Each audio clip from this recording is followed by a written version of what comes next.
Assalamu alaikum warahmatullahi wabarakatuh. Kabajamtoota fi daawwattoota hordoftoota Haliimaa Orootuu Weelkaam Ashama harka fuune hundi keessanuu xiqqaa guddaa osoo hin jenne ala biyya keessaa baga jiraattanii amantii kutaa ganda osoo hin jenne hordoftoota kiyya warroonni jalqabarraa hanga ammaa hordoftan hedduu galatoomaa subscribe like share gootan galatooma galan keessan dachaa haa ta'u ammallee akkuma irra seentaniin viidiyoo kiyya like share gochuun dagatina.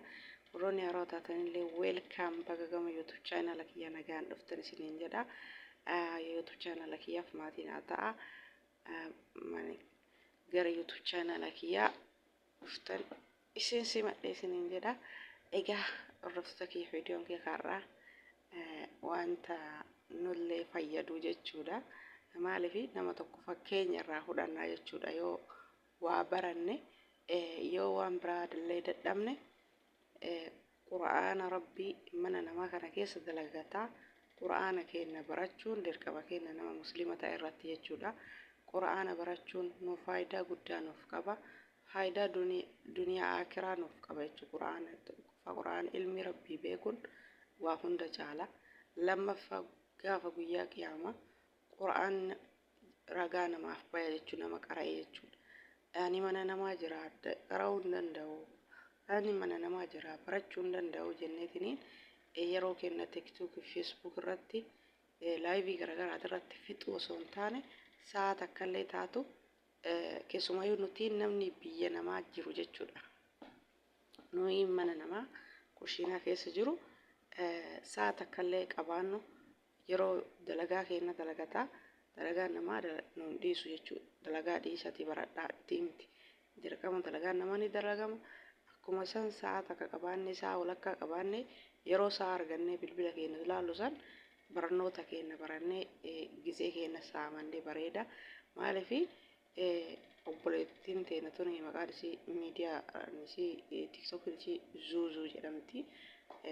Karaa YouTubaa irrallee akkasii karaa TikTok maqaan isii Zuuzuu jedhamti jechuudha. Waan baay'ee tokko namatti tolu maashaallah tabaarakallah. Namni mana namaa kana keessa taa'ee ni barataa jechuun amanuuf nama dhibaa jechuudha.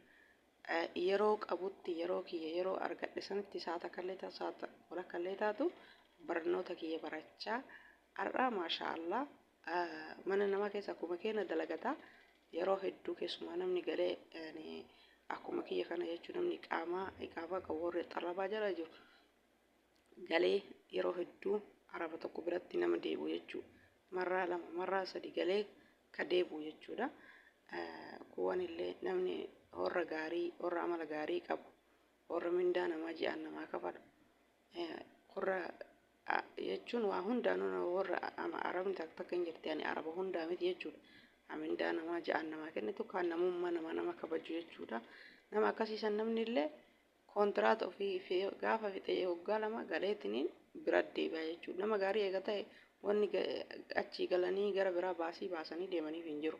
Orruma san biratti ijaazaa galee deebuu barbaada jedhanii ji'a lamaan ijaazaa galanii deebi'an yoo mana ijaaratanii hin geessin namni waggaa lama mana ijaaree xumuru hin jiru jechuudha. Yeroo ammaa kanatti keessumaayyuu kan dura ta'ellee waggaan afurii waggaan shaniyyuu manuma xiqqoo ijaare malee mana guddaa ijaaruu hin danda'u jechuudha. Maaliif maatii gargaara namni mana ofii keessa wanta hedduu fayyadamaa.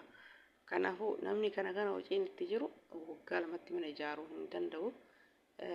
Lafa bitee mana ijaaruun baasii guddaa nama gaafataa hoggaa guddaa nama gaafataa jechuudha.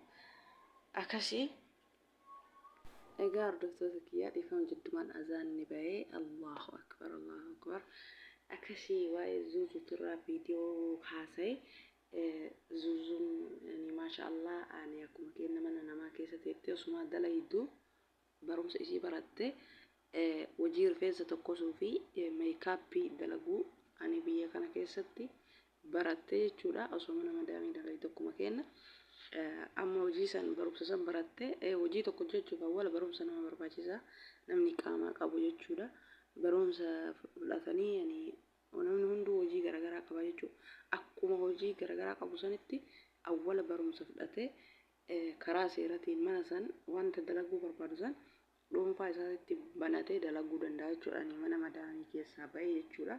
Hirkattummaa namaa jala namni mana namaa dalagu akka fedhe ta'uu hin danda'u, rahaan qabu, bakka fedhe deemee dawaa dalagachuu hin danda'u. Manuma isaanii san keessa innollee yeroo hedduu akkuma isiin jette biyya namaa kana keessatti dalaguu hojii isaanii dalaguu malee barnoota barachuu akka hin dandeenyetti ofirratti murteessina. Alhamdulillah.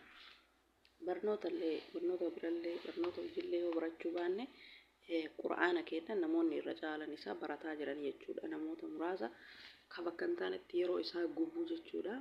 Moobaayilii ilaaluun keenya nafu gizin moobaayilii tiktook feesbuuk irratti yeroo keenya fidhu san barumsa keenya quraana keenya barata. Yoo akka micattii kanallee rabbiin nu laaffise hojii akka isiin amma barataatiin eebbifamtee amma isiin bakka jirtu baateetiin dhuunfatti mana banattee dalagachuu dandeetti jechuudha. Amma hojii rifeensatii fi hojii meekaappii yani fuula namaa meekaappii hojjechuu dandeetti jechuudha. Amma dhuunfaa isiitiin baate akkasii barattee maashaallah waan namatti toluudha. Nullee osoo haalli nu mijaa'e osoo haalli nu danda'ame baranne nu fayyada jechuudha. Maaliif hirkattummaa mana namaa jalaa baanee dhuunfaa keenyatti hojii uummanne damooza gahaan dalaguu dandeenya jechuudha. Mana namaatitti tokko tokko mindaa sii dabalaa garaa laafee tokko tokko inumaa siin dabaluu jechuudha. Osoo waggaa 10 illee birateetti akkasii jarri bakka micattii tanaatti haalli warroonni haalli isinii mijaa'u yoo jiraattan haalli isaanii osoo barattanii yani ijoollee hedduu argee jechuudha. Akkanatti baratanii yani manuma namaa keessa taa'anii dalagaatiin baratanii bakka gaafa kaanii kontiraat isaanii fixanii jennaan dhuunfatti hojii isaanii baanii dalagatan jechuudha. Namni isaanii dubbatu hin jiru qaamaa qabanii hedduu jira ijoolleen akkanatti rifeensa tokko jechuudha mana jaraa jalaa baate. Kanaaf warroonni isinii danda'ame osoo barattanii tokko tokko nama waanyaa kanumaa namaan heeyyamu jechuudha.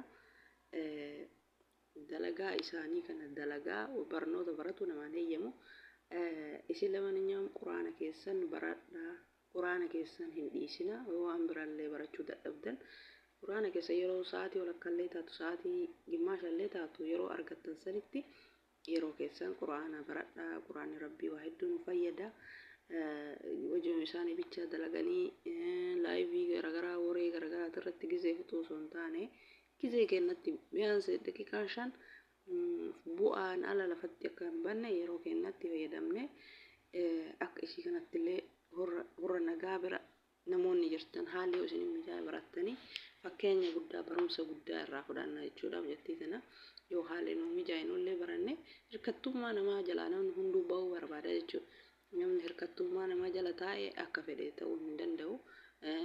Hojii addaa uumachuu hin danda'u.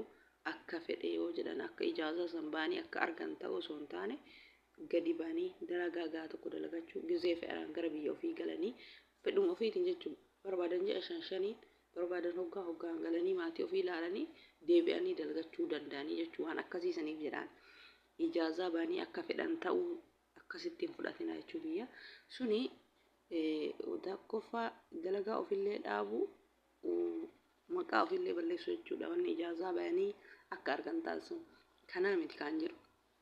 Bayanii ani akkanatti eebbifamanii barnoota baratanii hojii addaa uummatanii hojii san dalaganii hoggaan galanii maatii ofii ilaalanii deebi'anii osoo dalagatanii wayya. Maaliif biyya dalagaan hin jiru namni mana namaa taa'ullee immoo kabajallee hin qabu rahallee hin qabu.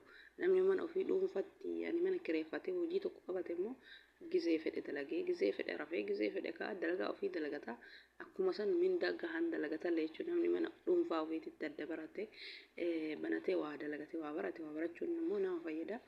Asii hordoftoota kiyyaa anallee ani micattiin tuni ani barattee mana namaa keessa teettee akkanatti eebbifamtee har'a hojii dhuunfaa mataa ishii uumachuu dandeetti. Gizee barbaadde biyya galtee deebuu dandeetti. Waan feete dalaguu dandeetti. Yani maashaallah tabarakallah. Wallahi hundi kennaa namoonni biyya namaa hoggaa 10 hoggaa 8 hoggaa 7 teenne arabni osoo haga fedhanillee hoggaa 20 itti deebi'anii kabajaa namaan qabdu dhuunfatti bayanii osoo kanan baratanii hojii ofii adda uummatanii dalagatanii maatii ofii hoggaan ji'a 5 yoo fe'an dhaqanii ilaananii deebuu danda'anii maaliif gadi baanii mindaa gaa dalaganii akka jara arabaa san mindaan riyaaluma 1000 yoo riyaala dalagullee riyaaluma 2000 sanuu hojii baay'atu. Kana maatii hojii tokkocha hojjechaa jechuudha. Mana nama kana keessatti hojii 1000 hojjeta. 1000 sunuu kas jalaan dhume jechuudha. Akkasii namni dhuunfaan banate immoo sagantaa godhee har'a hojii har'a rahaa arrakana godha ji'a shaniin booda maatii kiyya laalee deebi'a fedhu maatii ofii bira hoggaa turee deebi'a ani wanni isa daangessu hin jiru jechuudha waan akkanaa kanaaf jedhee barnoota guddaa nuuf ta'a. Egaa hordoftoota kee viidiyoon kiyya kana fakkaata waan natti tolee fi waa'ee mucattii tana waan na gammachiiseef irraa isinii qoodee viidiyoo irraa hojjedhe nu hunduu barnoota irraa fudhachuu qabna yoo kanallee dadhabne diinii keenya quraana barachuu qabna yeroo keenya dalagaan yeroo keenya qisaasessuu qabnu jechuu waan ta'an irratti namni yeroo ofiitti irraa fayyadamu waan gaarii dalaguun isaa nafu kanaaf yaada keessanii qoodee hanga viidiyoo biraatti walitti deebinutti baay'ee nagayanaaf tura isiniin jedha hordoftoota kiyya.